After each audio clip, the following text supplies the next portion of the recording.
While we've long known it's possible to slow age-related bone density loss through diet and exercise, there's now evidence that you can reverse it to some degree. In fact, we're increasingly hearing from people who've been diagnosed with osteoporosis, that's the disease that causes bones to become fragile and more likely to break, who've been able to increase their bone density through lifestyle changes. And today, we're going to hear from one of them. Helen Ritchie is a nutritional therapist who in 2021 was diagnosed with osteoporosis at the age of 58.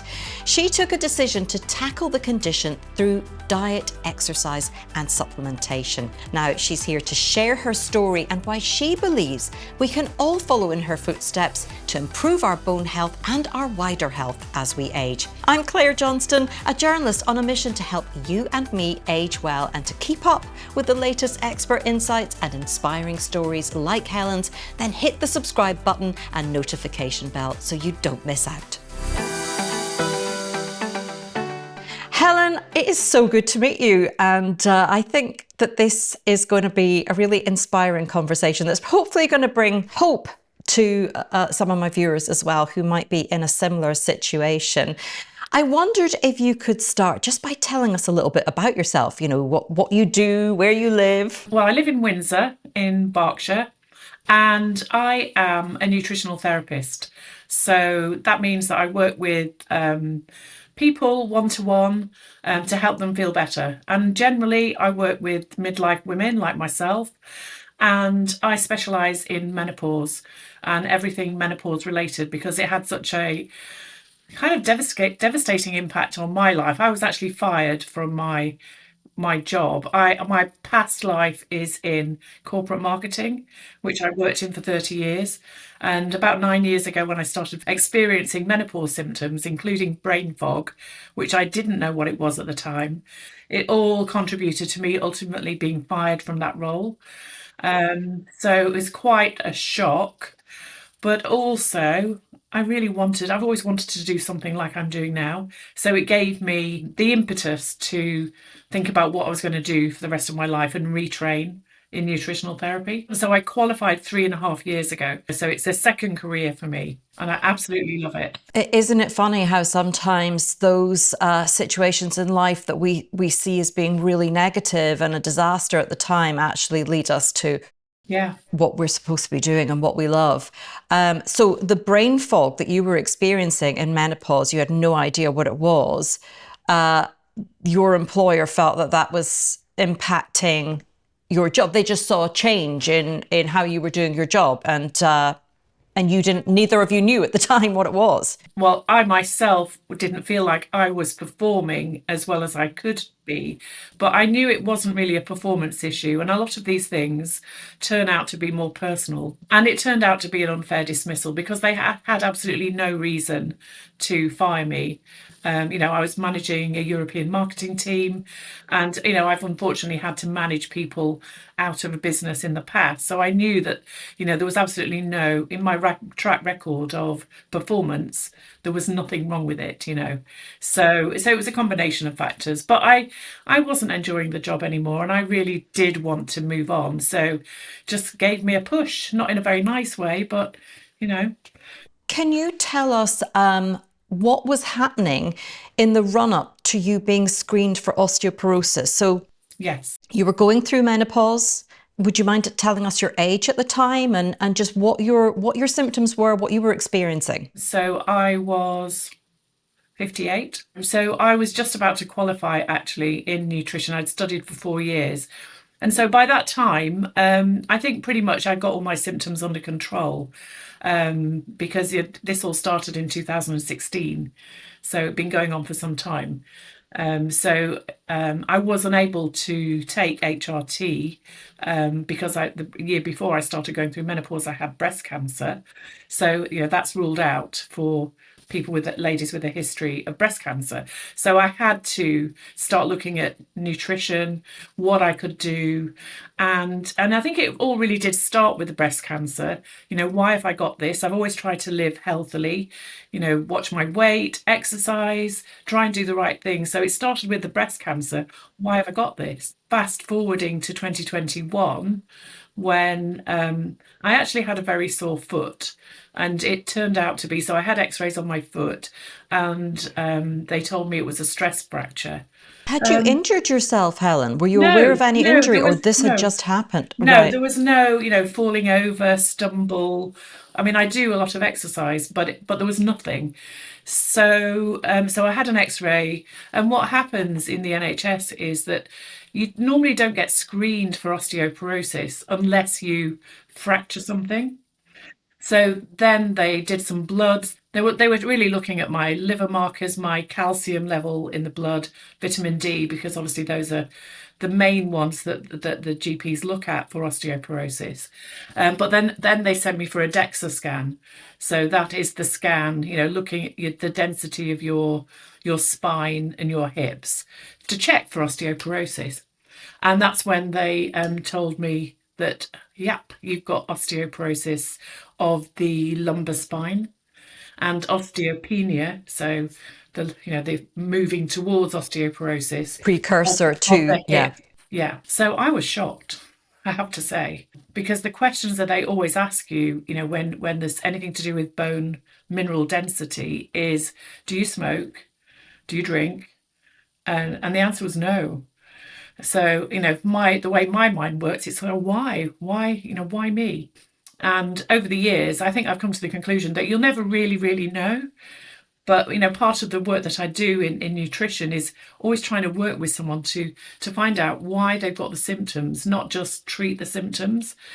And you said that you were exercising at the time you were diagnosed with osteoporosis. So had exercise been part of your lifestyle Oh for quite a yes. while? Oh yeah. Yeah, basically since my 20s, since I started work, because I noticed, in my early 20s that I was putting on weight, going from, being a student, rushing around, cycling everywhere, to suddenly sitting at a desk all day and maybe not eating the right things, not being educated. I was putting on weight. So I've always been into try to eat healthily according to what I knew or what I thought was healthy. And, what we thought in the 80s is very different to now. And so I've always exercised. So yeah, in the 80s, the era of aerobics and step aerobics and all of that stuff, leotards, all of those things. Yeah. So I've always exercised and belonged to a gym, and I enjoy it. It makes me feel good. It's social. So yeah, I've Yeah, well, exercised. exercise, we're always told that's one of the primary ways we can protect our bones, and you were doing that. Yeah, but maybe Were not you the right eating kind. dairy and, consuming calcium, or Yeah. what was your Yeah. diet like? Good. Yeah. Healthy veg, salads, protein, everything, calcium. I never really eliminated everything. So, I mean, it's an interesting one just to try and work out what on earth happened in your case. Presumably at that stage you were offered medication. What were the options that they offered you? So what they offered me was something called bisphosphonates or biphosphonates to stop the bone being broken down. So I think that people tend to think that bones are sort of dead tissue, but they're not. They're living. They're breaking down and rebuilding all the time, so that they're alive. And I think osteoporosis happens when your bone breakdown is faster or greater than your bone rebuilding. So these drugs are supposed to help. And also, they advised me to take calcium. So I've got a few things to say about calcium as well, and all the other things. But Yes. Did you decide to take the no, drugs or? no, no, I said no. I never want to take any pharmaceutical medication unless I absolutely have to, unless it's going to save my life. All medication has side effects. And some of the side effects of these drugs are, stomach upset, acid reflux, diarrhea, constipation. But the worst one, so that's not very pleasant. No. But the worst one, and they say it's rare, but it's something called osteonecrosis of the jaw, which basically means bone death. I, I just didn't want to risk that. Yeah. So they offer you had this discussion with your doctor. You went away and researched it, and you went back and said, actually, I'm not going to take Yeah. these drugs. I mean, how did you come up with a course of action, like your plan of action for how you were going to try and tackle it? I mean, that's part of my training, but also, I wanted to know also, I mean, I use myself as a human guinea pig. So I'd done a lot of research and, read up, as I mentioned, did a few more seminars and webinars on osteoporosis, and to make sure I got the latest information and to work out what I could do. So when I started on my course of action, I wanted to see if I could reverse it, but also to see if I could stop the progression. So it was both. So it was a bit of a trial. That's interesting that at that stage you were thinking in terms of trying to reverse it, because with osteoporosis, I think my mum has it. I think we were always told, it was about preventing further decline. You don't hear so much from doctors this idea that you can actually improve on your condition. And that only stood out to me just recently when I've been interviewing physical therapists, so what we would call physiotherapists, but physical therapists in the States that kind of left their jobs actually because they saw the potential of working with clients in a gym environment. So rather than with resistance bands, actually getting them to do serious weight bearing exercise. And, I heard the case of a 95-year-old woman who'd had a fracture and walked into a gym.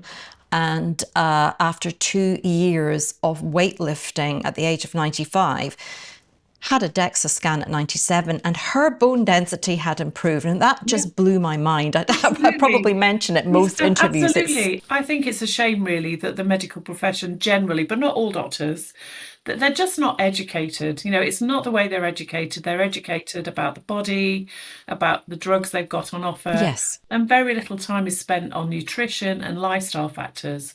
But although they do, I think, I've heard doctors talking about weight-bearing exercise, but it's almost like, well, you just need to do it. It's, without any sort of link to this could help you reverse your osteoporosis or rebuild your bone density. So I think it's a shame, but that's where people like me come in. The plan that you put together for yourself, what did that look like in terms of what you were going to eat and how much exercise you were going to do and what kind of exercise you were going to do? So in terms of eating, because osteoporosis and anything really is based on inflammation in the body. So it's an anti-inflammatory diet. So what that means is trying to reduce anything that causes inflammation, largely sugars, white refined starches, going for real food. Obviously, ultra processed food is a no-no because that's highly inflammatory. So whole food, making sure you've got eating enough protein. So a lot of women that I see are not eating enough protein at every meal.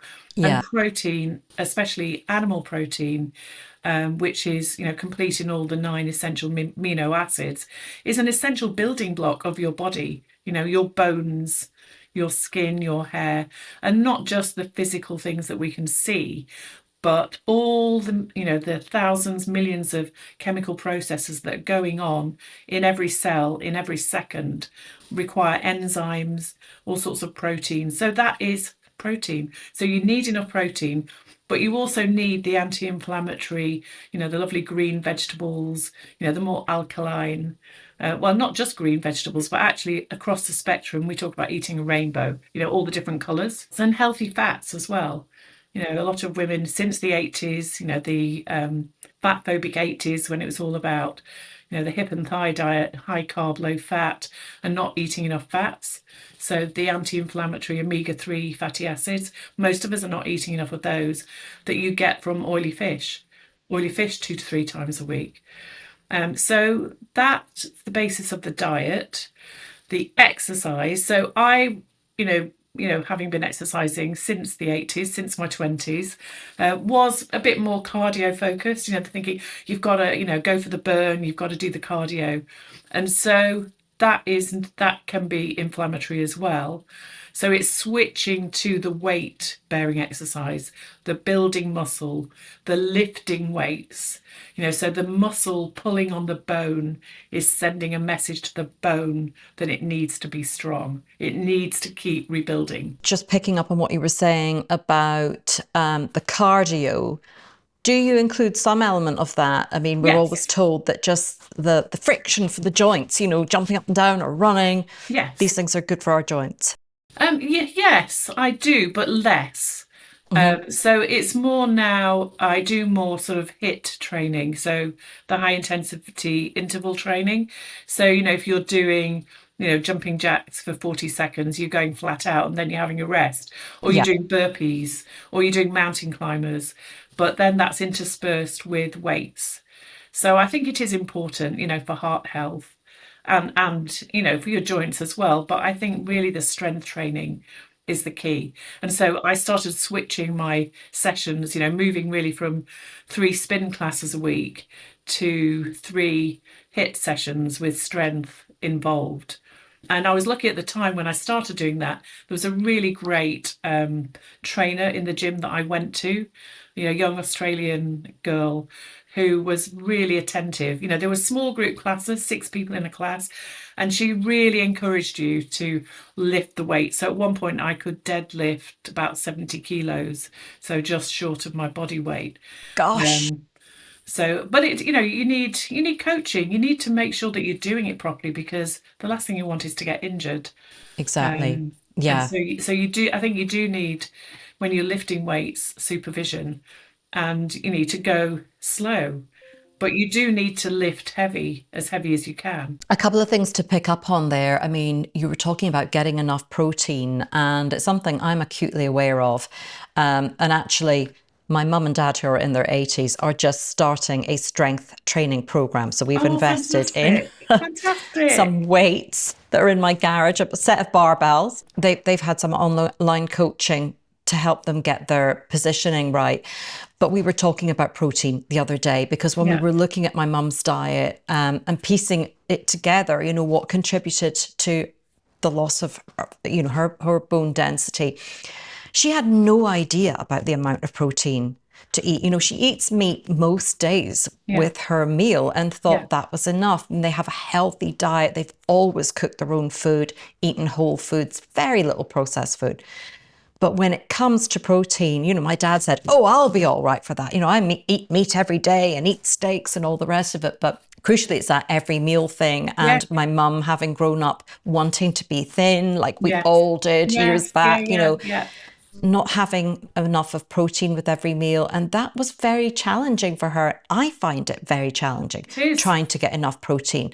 You really have to put thought and effort into Yeah, it. you do. And I would miss the target by some way each day. Well, a lot of people, most people actually that I speak to and work with are still fat phobic. And so, eggs, for example, are a Mm-hmm. fantastic breakfast. Eggs any which way you want, ideally with added veg, but even with, some good quality bacon or good quality sausages and tomatoes and peppers, that's good. And eggs are really quick. And obviously you can eat eggs at any meal. They're Yeah. quick. They are a bit like a multivitamin. But eggs and, things like yogurt, the natural yogurt, Greek yogurt is high in protein.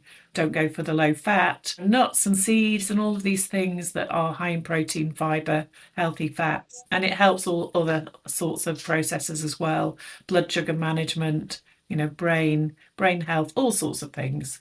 So Yeah. it's really important. So it's about, when you're sort of, especially post menopause, at least 1.2 grams of protein per kilogram of body weight per day. There's the challenge right there to hit I that know, target. I know it is, but it can be done. With the exercise, I mean, you had the diagnosis of osteoporosis, obviously. I mean, was that did that affect your ability to exercise? Did you feel a lot of stiffness in your joints? Did you have symptoms like that? I didn't have any symptoms. I was shocked when Hmm. I got the diagnosis. But, when you get a diagnosis, like getting a cancer diagnosis, you're shocked. Can't believe it. Why me? But no, I didn't have any symptoms. To be honest with you, I'm not that worried about fracture risk, even though obviously I'm at higher risk. But I don't want to deteriorate. Yes. So, Yeah. so I think diet's really important, but also, the nutrients as well. The doctors measured my calcium level, and it was fine. But normally when you measure calcium in blood, your blood, our bodies are intelligent. They're always going to try and maintain a balance. Most of your calcium is stored in your bone and, muscle. So if you're short of calcium, it will leach calcium out of the bone. So the blood test for calcium isn't a good indication. And I think there seems to be the thought that I hear that you just need to take lots of calcium, but you need to be really careful with calcium, because if you take too much and you haven't got the right nutrients alongside it to help it being absorbed, it can be laid down in your arteries and lead to heart problems, heart disease. So you need to know how much to take. And actually, the International Osteoporosis Society have a calculator on their website that I get all my clients to fill in. So you go in, you put in, it asks you about your diet, just roughly, and you fill it in and it estimates how much you're getting from your diet and therefore how much you need to supplement, Right. because you Okay. don't need too much. And so for a postmenopausal woman like myself with osteoporosis, it's about 1,200 milligrams a day. So you do need to factor in, what you're getting from your diet and only supplement the shortfall. What about taking, we hear a lot about vitamin D and even Oh, yes. magnesium alongside that. What Yes. what do Yes. you do? Yeah, so vitamin D is vital to help for everything, your immune system, everything, and to help the calcium be absorbed. So I recommend testing your vitamin D level every year, because we can't absorb the ultraviolet light from the sun during the winter months.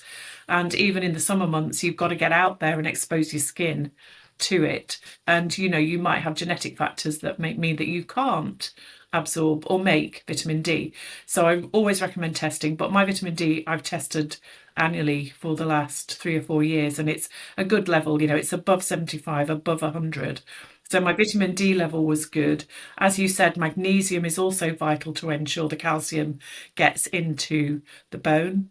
But also another nutrient that you don't hear so much about is vitamin K2. Yeah. Again, to get direct the calcium into the bone and not into the arteries, where it could be calcifying your arteries and leading Yeah. to heart disease. So vitamin K1 is easy to get from green leafy veg, but vitamin K2, which is the one that you need, is really hard to get from your diet. You need about 75 micrograms a day, and to get that from food, you'd need to eat 7 kilos of beef, 14 egg yolks, 8.5 litres of milk. So I take a vitamin D supplement that has the vitamin K2 with it. Yeah, You don't me need to get too. them combined, but you can get them separately as well. Yeah, I take one that has vitamin D, K2, and magnesium all in Yes, one. So yeah, it's just easy to take yeah, each day. Yeah. exactly. But that's really important, just to make sure that, all the good things that you're doing with your diet and all the nutrients are going to the bone. So all of these things really matter, along with the exercise. So if you'd been feeling okay at the time of diagnosis, you may not, I mean, I'd be interested to find out, have felt a considerable difference, or did you with the strength training? How did that feel after, months, years of actually building up that muscle?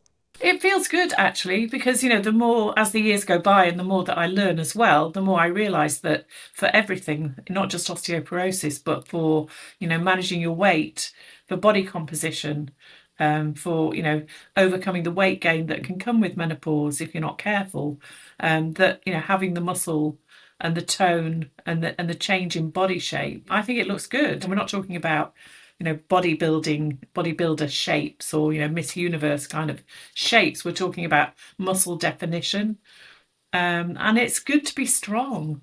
you Yes. know I want to be strong into my old age. I want to be independent.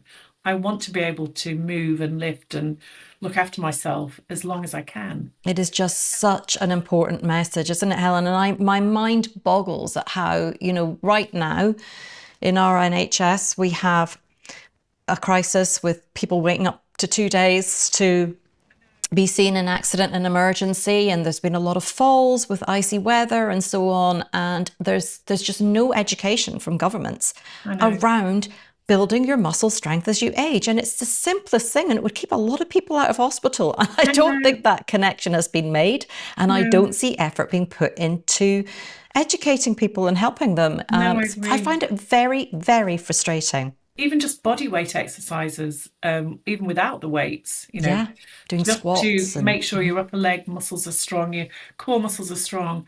And, I do some work on diabetes prevention in the NHS. So I kind of working in groups with a lot of older people as well.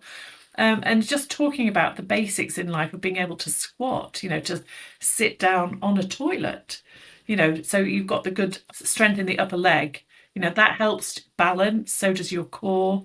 But so it's all of these things, balance, strength to remain independent. And I read a really frightening statistic about women in the UK. So the lifespan, the average life of a woman is around, I think it's about 81 years old. But the average health span, so the number of years that they're living healthy lives, is something like 63 or 64. So that's living wow. for 18 years. So that's like in a couple of years, living 18 years in a frail condition. And it's absolutely shocking. Do you know, there's a lot of debate online about the term anti-aging. Oh, yeah, And I know. I try and, avoid it in my, video titles and so on. Although personally, I actually am quite pro the term anti-aging. It's not about, obviously, it's fine to embrace getting older. In fact, I think better things come with age mentally. Mm. But Yeah, physically, I think we have to be focused on anti-aging, because if we don't, exactly what you've just described there is going to happen. So if anti-aging is the term that sums up what we need to do, I think it's one that we should embrace. yeah, no, I know. And it just depends, what you mean by anti-aging, because we tend to think about looking young, looking like we're 25 and no wrinkles and, no crow's feet or whatever. But, it depends what it means. But I agree with you. We should be focusing on being healthy into older age. Yeah, it's sort of age resistance in many ways, isn't it? It's sort of resisting the negative effects of aging to the greatest extent that we can. Yeah, No absolutely. guarantees, but No. there are some simple things that we can do to really make a difference. Yeah. I wondered when, so you got that first DEXA scan in 2021, that was your diagnosis. Yeah. You then put in place your own program, didn't take the medications you were offered. When did you have a follow-up DEXA scan? So on the NHS, they only offer them every 5 years. So because I was, obviously I mentioned, I'm a human guinea pig. I like to know. I wanted to know after 18 months, which isn't really a long time in bone terms. So I paid for a private DEXA scan in April 2023. So coming up for actually 2 years ago now. And I just wanted to know, what's going on? Am I stable? Am I improving? Is this making a difference? And so, yeah, I was delighted when my T score, so the lumbar spine T score, went from -3.5 to -3.2. So that's 3 points. And that was incredible. And the hip Yeah. stayed the same. But I was so pleased with that, because I said, great, this is improving. It is making a difference.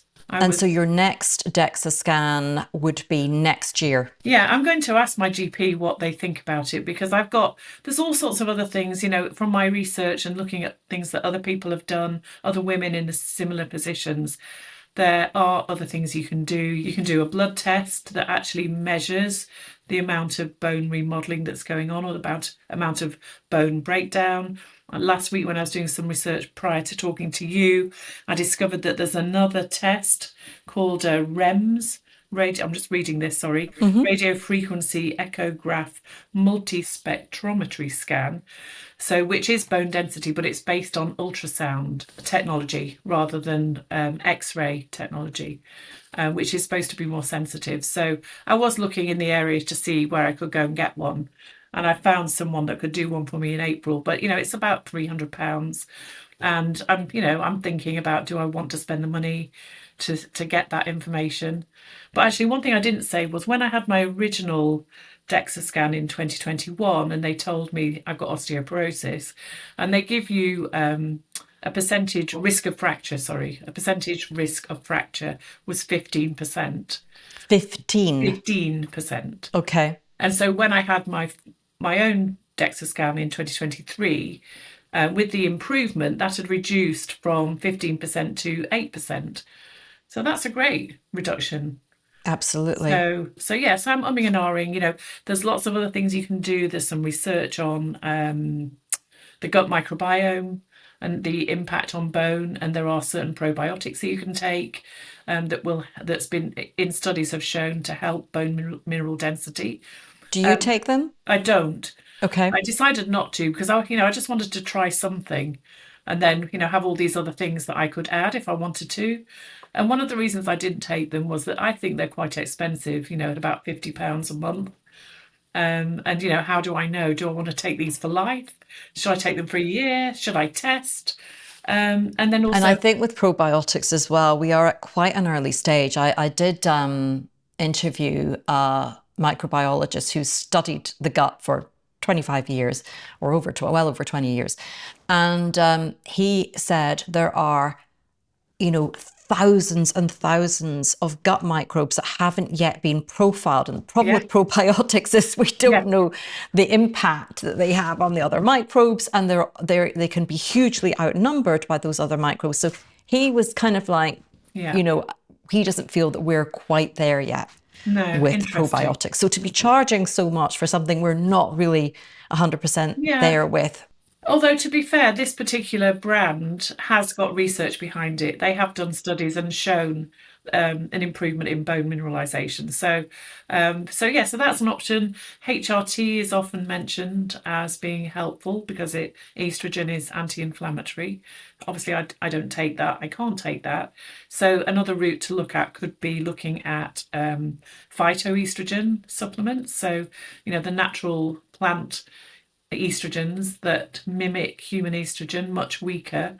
Things like red clover, soy isoflavones. So maybe they could be helpful as well. So these are all things that I've got on my list of things to think about. So you don't take them yet, but that's something you're looking at. Yeah, I want to do the basics. I want, the minimum, but that's going to be helpful and not overdo it. And then if you start taking so many things, how do you know which one is working, or is it working? You could spend an awful lot of money. It really sounds like for you, Helen, as well, that the diet and strength training have been absolutely crucial. They are the game changers. I think so. And making sure you've got the right nutrients, that you've got a good level of vitamin D, that you're taking vitamin K2 that you've got.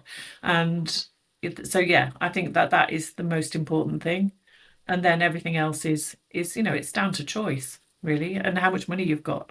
And also where you live, because, I have a lot of viewers in the States. I have viewers in Australia and Canada and so on, and Europe. So I hear different stories about what is available to people depending on where they are. True. So the frequency that they're getting scans, the kind of treatments that they're being offered can really vary depending on where you live. Yeah, and I haven't mentioned collagen either. I take collagen every day. And there are some specific brands of collagen that, again, have been shown to be helpful to the bone. I mean, in fact, all collagen is helpful to the bone, but, the certain brands that market themselves as helpful for osteoporosis. And taking the hydrolyzed collagen peptides, is that what you go for? Yes. Yeah, I do too. They kind of upset my stomach, so I can only take small amounts. But yesterday, and you can tell it's January for me doing this, I made some bone broth. Okay, me too.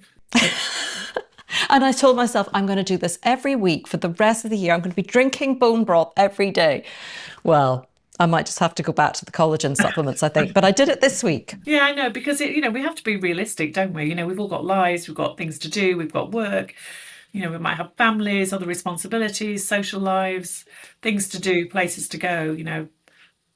It's a choice. How much you want to spend money-wise and time-wise on making bone broth or supplements or whatever it is, for sure. Well, you have covered those basics brilliantly, and I'm gonna be very curious to see what your next scan brings. Will you let me know, and I can share it with viewers? Of course I will. Of course I will. I am going to ask my GP if they will do me a DEXA scan. Yes, So your see if GP I being can. your family doctor, just Yes, for yes, viewers who live yes. elsewhere. My doctor, my NHS doctor. They're really Yeah. good, my practice. They seem to be quite on it. Good. And they'll be curious as well, I'm sure. Yeah, yeah. Having seen that initial improvement, it would be so interesting to know where you are now. Yeah, absolutely. Yes. So looking forward to it. Well, let us know. And I thank you so will. much for I your will for time sure. today. Really appreciate it. And thank you for inviting me. I love talking about this stuff. So while Helen is choosing to tackle osteoporosis without medication, it's always a good idea to consult with your doctor and take professional medical advice about treatment options for osteoporosis and other health issues. But what Helen's story tells us, and the accounts of others who've taken a similar approach, is that osteoporosis is not necessarily something we just have to live with. We can get stronger at any age, and we can, of course, prevent it happening in the first place. My own mum, who's just about to turn 82, is aiming to improve her bone health, strength and mobility through weight training. And you can watch both my parents doing their first strength training session with physical therapist Chris Reese in the episode that I'm going to link below, along with an interview I did with Chris around how to improve bone density through strength training. He works with a 98-year-old client who's done just that. And for more advice and information around how to age well, head over to my website, honest.scot, and if you scroll down to the bottom of any page, you can sign up to my monthly newsletter rounding up all my latest content so you don't miss a thing. You'll also find links to my social pages, the supplements I take and products that I recommend, as well as options for listening to the Honest Channel podcast on the go. But for now, thanks for being here today.